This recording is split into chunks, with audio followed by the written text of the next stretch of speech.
What is up guys, my name is Braden and today I'm talking about the new Battlefield 1 expansion pack and They Shall Not Pass once again. Now releasing in March 2017, They Shall Not Pass will be the first Battlefield 1 expansion, featuring all new maps, new weapons and the new playable French Army faction. They Shall Not Pass will truly expand the theatre of all-out war. Though I don't want to give too much away at this point, as DICE do have something special for us, which include concept exploration images from DICE. These images represent the studio's vision of the battlefields you encounter in They Shall Not Pass. I'm going to cover and help you learn what is inspired in the charred landscapes, muddy trenches and close quarter environments of this new DLC. Around 1 million shells were fired in the opening barrage of Battlefield of Verdun. This created a massive forest fire and the fortified city and the battles surrounding it. Soldiers tell stories of being able to see these fires from far away. We really wanted to capture this initial fighting in a battle that came known as the Devil's Anvil. The initial fighting around Verdun quickly transformed villages like Samignas and entire forests into shadows of their former self. Verdun turned into the longest battle of the war, lasting 9 months, which completely transformed it.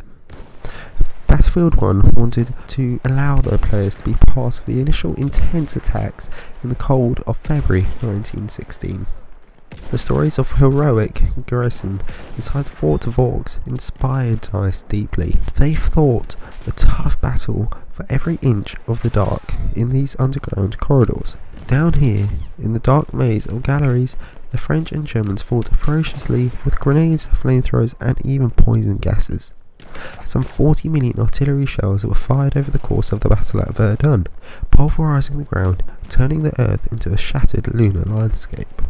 And underneath these trenches, tunnels and underground fortresses provide new experiences for the yet unexplored in Battlefield 1.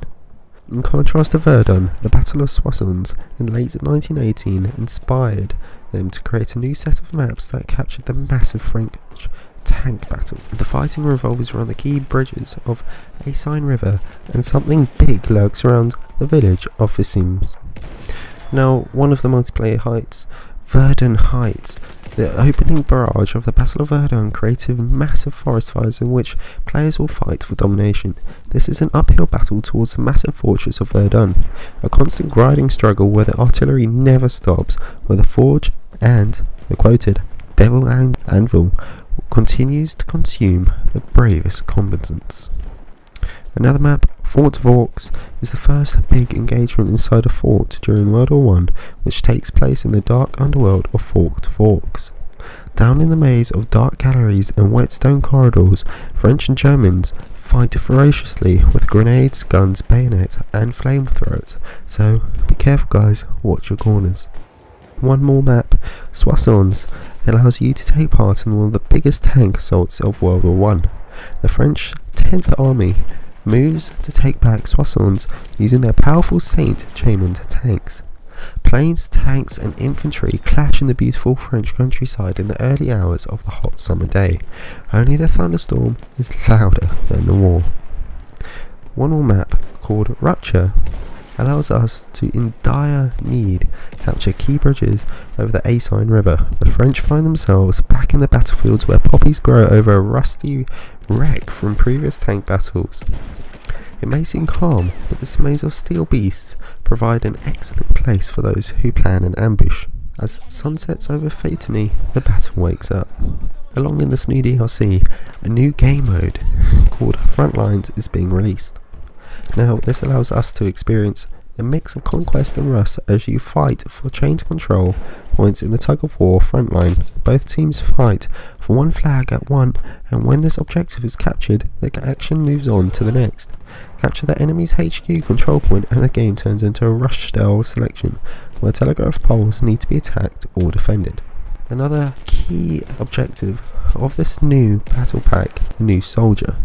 Pilot a steel behemoth, which is a tank included in this, allows you to spawn into the Char 2C tank and take control of an epic new behemoth based on the real world war French tank. The super heavy beast may turn the tide of the entire battle. Another tank is the assault tank gun.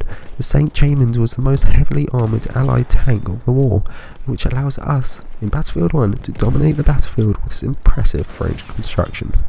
The new class being released with this battle pack is the Trench Raider Elite class. This allows us to use the melee skills of the new elite class, the Trench Raider. With a brutal raider club and impressive grenade arsenal, you will be one hell of a terrifying sight. There is also new stationary weapons, similar to a field gun. The Siege Howitzer can be operated by an infantry player. This new station weapon is operated through indirect aiming and firing in the vein of mortars and artillery and vehicles. I hope you guys understood more from this update than before from the previous video, and these, I'll let you know, are the confirmed details from Battlefield 1's original site. Anyway, I will catch you guys next time. See you later. Bye.